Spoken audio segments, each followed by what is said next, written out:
தேய்பிறை பஞ்சமி நாளில் வாராகி அம்மனுக்கு தேங்காய் பூ நெய்வேத்தியமாக வைப்பது மிக சிறப்பான பலனை கொடுக்கும். எல்லா தேங்காயை உடைக்கும் போதும் தேங்காய் பூ நமக்கு கிடைக்காது.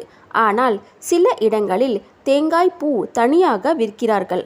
அந்த தேங்காய் பூவை வாங்கி வாராகி தாய்க்கு நிவேதனமாக படைக்கலாம். ஒருவேளை தேங்காய் பூ கிடைக்கவில்லை என்றால் தேங்காயை துருவி அதில் நாட்டு சர்க்கரை சேர்த்து அதை வாராகி அம்மனுக்கு நிவேதனமாக வைத்துவிட்டு வாராகி அம்மனின் மந்திரம் தெரிந்தால் அதை சொல்லி நம் கஷ்டங்கள் அனைத்தும் தீர வேண்டும் என்று மனதார பிரார்த்தனை செய்து கொள்ள வேண்டும்.